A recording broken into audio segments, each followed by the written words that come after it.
Hamstring Focused Leg Day. I like hamstrings. I feel like hamstrings get skipped a lot because it's like back. You can't see it; it's behind you, and it's just not. I mean, it's not as fun. I have fun training them, but I have a good connection with mine. So when it comes to hamstring training, hamstring. I like to call it the bicep of the leg. So if you think of your hamstrings, it's very similar to bicep training. So you have to go really slow, squeeze really hard, and then your quads would be the tricep, obviously. When it comes to hamstrings, there's something I'm trying to bring up, so I can't neglect them, and I have their own day for them. So hamstring focused leg day and a quad focused leg day. So I have 2 leg days per week, and if you're someone who is like me, longer limbs, you're gonna have to hit arms and legs twice a week, in my opinion.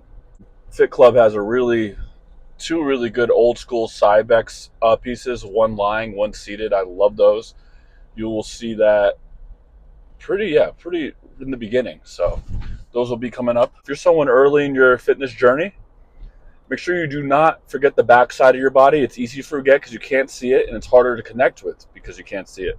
So it's not as fun to train and yada yada yada. But you know what they say: the hard things are what you want to do. The easy things and the fun things, of course, bench press, shoulder press, yeah, that's real fun. But hamstrings back, not as fun. Sometimes I'll do a glute movement. Normally at this gym I don't, because there's not like a glute machine I'm in love with. I do like a good Life Fitness kickback glute machine.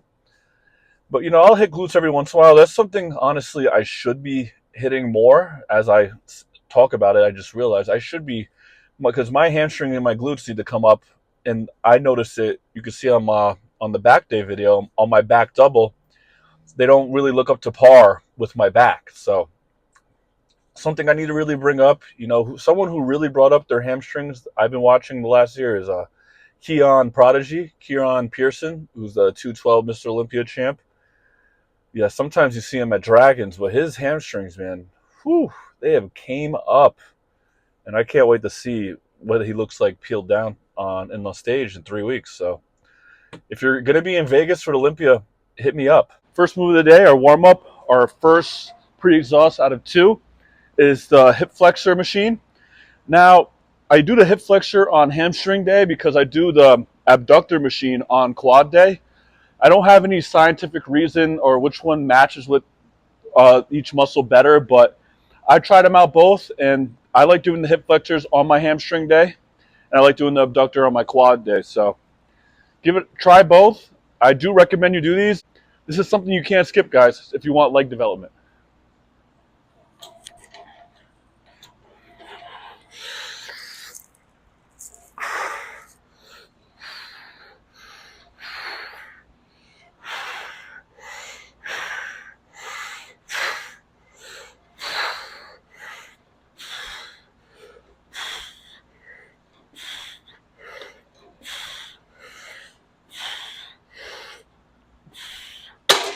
And we will do a drop set. This is just a warm-up.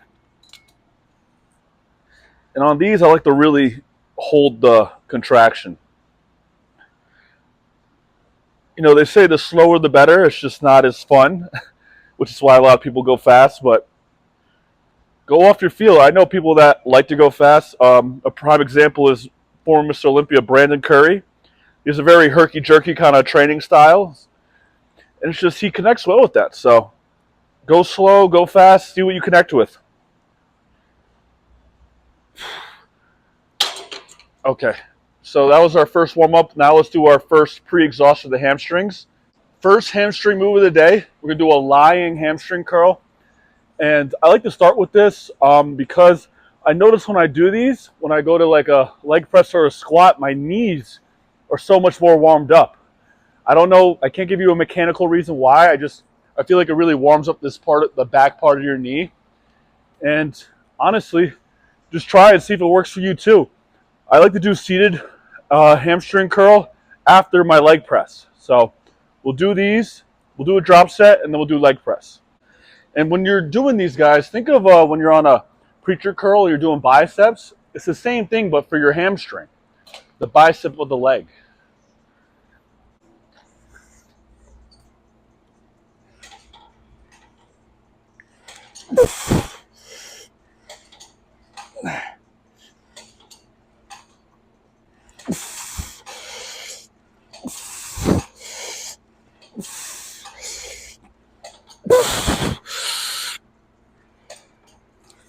All right, do a drop.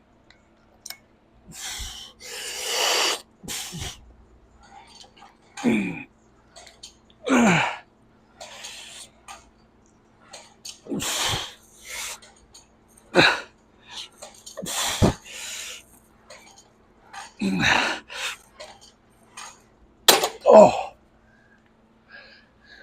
Yeah, so we're still going for that squeeze and contract. Not going to a failure yet. Still a warm-up, but damn, these feel great. Next, we got leg press. And honestly, I'm willing to go on record here and say this Body Master leg press is my favorite leg press of all time. For some reason, it just works for my mechanics really well. One thing I notice on here, on leg press, is a lot of people go too heavy and they don't get enough stretch or a bigger range of motion. And, you know, I could go heavier than this, but I really want to, you know, stretch the muscle and contract it. Like, watch how low I go on these.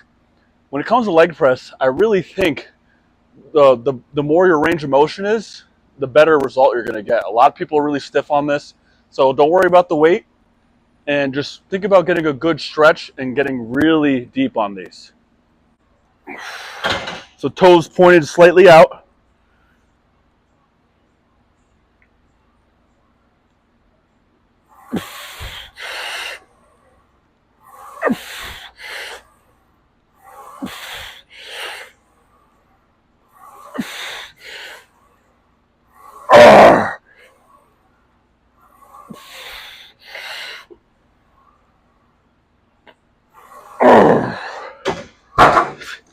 Yeah, that stretch is everything on it. It feels so good. And, you know, the more knee flexion and knee flexibility you have, the more likely you're going to be able to target your quad or your hamstring. Here I was doing hamstring. It's more of a wider, toes out. I really feel it where my glute and my hamstring connect.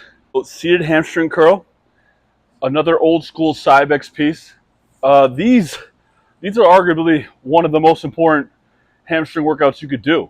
Other than we'll do actually stiff leg deadlift after this, but these are key, man. And you really want to go beast mode on these. I mean, definitely keep your form strict, but just think about pulling that weight down with the hamstring only. It's easy to get caught up on these other muscles. It's not about how much weight you can lift. It's about how effectively you can stimulate the muscle and how that muscle looks. So I have a good connection with these, and I recommend doing them in the middle of your hamstring focused leg day when you're warmed up with a pump. So we'll do a drop set. It's on 80. We'll probably go 80 to 60. But let's lock in.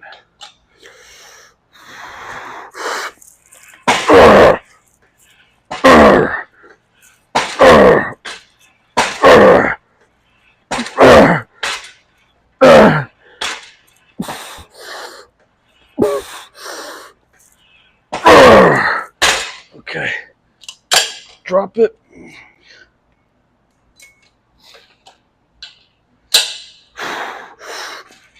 All right, keep it strict.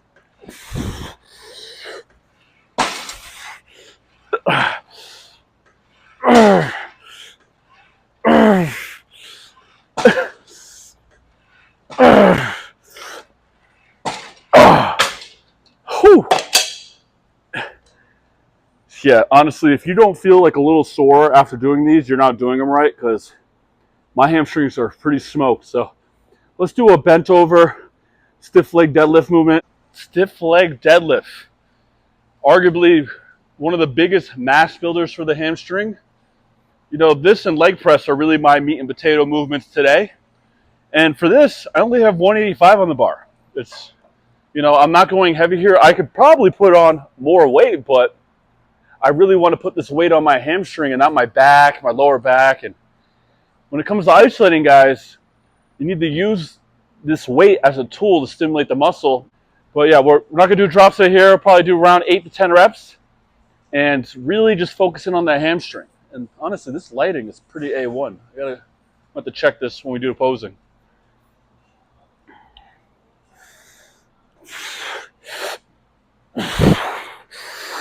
So I like to keep my feet pretty narrow on these so I get a longer range of motion. Good stretch. And come up. Don't go all the way up like this because then your back's involved. You just go like this. It's all hamstring.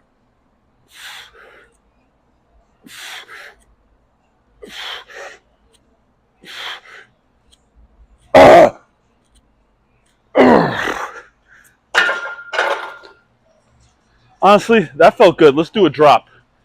Just because you said something before doesn't mean you could change your ways. And another rule I like to think is when something feels good, you don't have to do only 3 sets of something. If it feels that good, you could make that the whole workout and do 10 sets of it.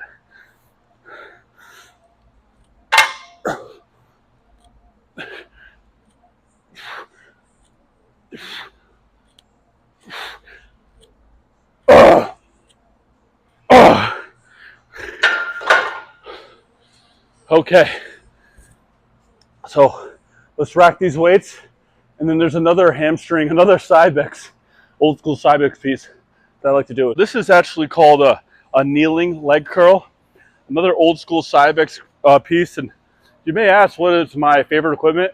I'm probably going to say old school Cybex. I mean, Life Fitness just bought Cybex, so we're not going to see any of those old school pieces anymore. So stuff like this is rare, man.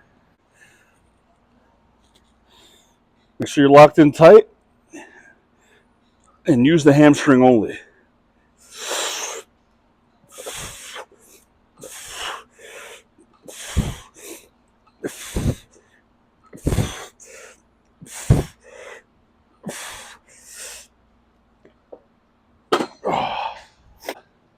All right, so let's do hyperextension. I mean, this is a movement I like to do it towards the end because I feel it in my glute more. And it's a bodyweight movement. You add some weight. I'll show you. But hyperextensions to end hamstring day. I like to do them weighted and then do a drop set where I do them weighted and then I drop the weight and I go body weight. And it's a really good burnout. This is it's definitely a lot of glute in here. You want to flex your glute on the way up. But this is how I like to end my hamstring day, so give it a try.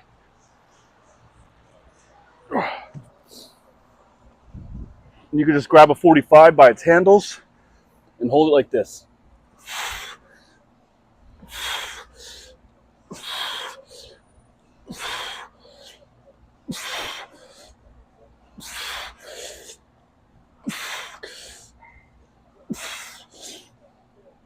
All right, so drop the weight. And now that it's body weight, you even go get a really good stretch and squeeze.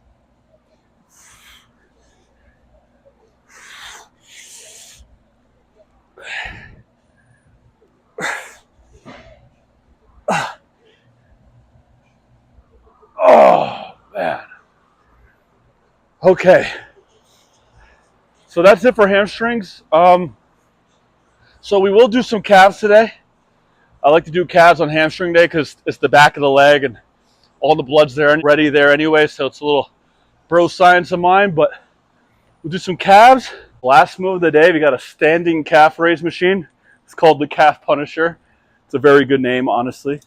And for calves, I like standing way more than seating.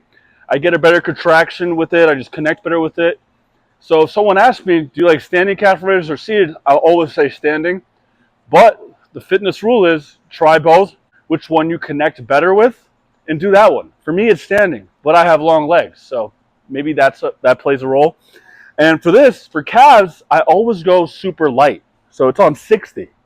This machine goes up to 400. It's on 60. So for calves, I like to really hold the contraction and get a slow stretch. So calves, for me, is all about lightweight and squeeze and stretch. And honestly, it's worked pretty good for me. I got some calves. It worked for me, so give it a try.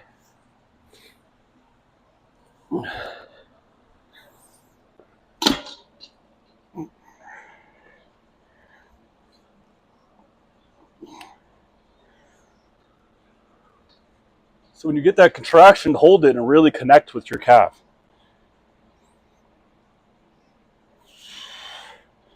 Sometimes you slip a little bit, so you got to reposition your feet, go back into it. Yeah, you see that stretch and contraction? That's how you're going to grow your calves, not just going heavy and going up, down real quick. Full range of motion, focus on the slow stretch, and then the hold of the squeeze.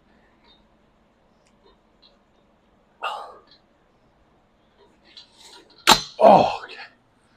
I'm not going to do a drop set on those because I'm doing Stairmaster next, and anyone knows if you do Stairmasters with smoked calves, it's not going to be fun. So I'll see you guys on the Stairmaster. Like I said on the quad day video, I only do Stairmaster post-workout on leg days. I have 2 leg days a week. And hold on, let's put it on the right setting. So we'll go on speed 6. And I only do it for about, 10 to 15 minutes, not long. It's more of a burnout. So right now I'm flexing on my quad day. I was flexing my quads. Now each step I'm flexing my glute. And I don't know if you guys follow bodybuilding, but when you see those guys on stage with the crazy glute striations, the Stairmaster and squeezing that glute has a lot to do with it. But, when it comes to cardio, you really want to make every step count, because then you're just wasting your time. Like, if you're going to do it anyway, you might as well do it properly and make it count, right? And get the most stimulus, most beneficial things you get off of it. But yeah, you don't really want to hold. You can if it allows you to connect with your squeezing more, but a lot of coaches say don't hold on anything when it comes to cardio. But yeah, so that's everything I do for hamstrings. So if you go on my page, you guys have seen my whole split. I have my last 6 posts, my last 6 workouts is my whole split. For this first split, these are all the workouts that work best for me in this gym with this equipment. And make sure you're getting your workout in and your cardio, and keep that diet clean. I'll see you in the next video.